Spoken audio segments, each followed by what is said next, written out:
Our KHVN Angel of the Day is Sylvia Dunnavant of Sister to Sister. Let's see, right now I have on the line with me the one and only Sylvia Dunnavant of Sister to Sister. Now, Sylvia, how are you today? I'm doing absolutely wonderful, Robert. Well, why don't you talk to us, Sylvia, about Sister to Sister and how you all bless people through Sister to Sister. Well, the Sister to Sister Fitness Festival is one of the events that we do from the Celebrating Life Foundation. This will be our 13th year that we'll be doing it this year on October 4th at the Cedar Hill Recreation Center. And I think this year it celebrates probably one of the most significant ways that we've been able to impact the community. One of the ladies who came to the walk last year didn't have insurance, and she participated and took advantage of the free mammograms that were offered from Methodist Hospital. Shortly after that, she received a letter, in fact, a letter that she ignored for a while because she couldn't believe that they were reaching out to her. And the final result was that she did have breast cancer, and just last month she had surgery for that. But if she hadn't come and taken advantage of the free mammograms, no telling what would have happened. So that just reminded me of how impactful the efforts are just in our intimate community. Yes. Now your book dealing with breast cancer survivors, is it still available? And how did you get Sister to Sister started, Sylvia? Well, actually, the book, which started in 95, but we're almost on 2 decades ago, was because my aunt was given a terminal diagnosis for breast cancer. And after she was given a terminal diagnosis, I started talking to friends and family members, and I found out that no matter who I spoke with, everybody knew someone who had breast cancer. Some people said it was my mother, some people said it was my sister, it was my aunt, and then to my surprise, some people even said, it's me. Because keep in mind, 2 decades ago, people weren't talking about breast cancer like they are now. A lot of churches and organizations are embracing the effort. In fact, I am working on the sequel to my book, which is called Still Celebrating Life.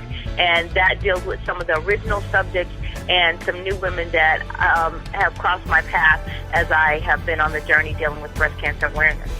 And Sylvia, how does it feel to give hope to people when they get the dreaded news that the C word, the cancer word? Because a lot of people, when they hear that C word, to them it's almost like a pronounced death sentence, but you all give people hope. How does that feel? And talk to us about just keeping hope alive for people.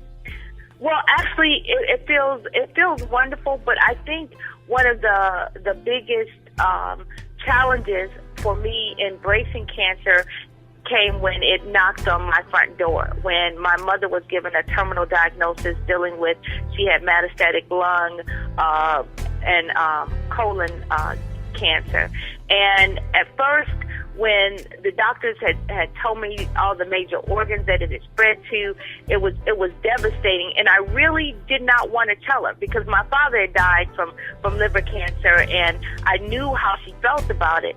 So I kept the news away from her for a while, and she went into like a semi-comatose state. And finally, I had everybody leave the room, and I said, "Mama, you got cancer, and it spread to your liver, your lung, and the primary source is your colon." And once I said that, she was like, "Oh, okay." And she bounced right back. And she was talking to one of her church members, and she said, "I got cancer, and it's everywhere, y'all." So it was like cancer wasn't a big deal. And what I saw as she continued to live out her life is that it wasn't whether she had cancer, but cancer never had her. And that's what I try and tell people, because I deal with people from being diagnosed early on to people that are diagnosed in stage 4 and are given like 3 to 6 months to live. But it's not whether you have the disease, but if you never let the disease have you, then you always have hope. And how can people find out more about Sister to Sister? Our website, www.celebratinglife.org. They can email me at clf@airmail.net, or they can call at 972-501-9981, extension And again, this year we will be offering free mammograms that are provided by Methodist Hospital. Well, Sylvia Dunnavant, once again, we thank you for all you do, my sister, and just keep hope alive, as Jesse Jackson says. Well, I thank you because, Robert, you keep hope alive, and you were one of my first interviews when Celebrating Life first came out, and I definitely celebrate you. You're an awesome voice in the community, and I appreciate you more than you can ever imagine. All right, Sylvia, you take care now.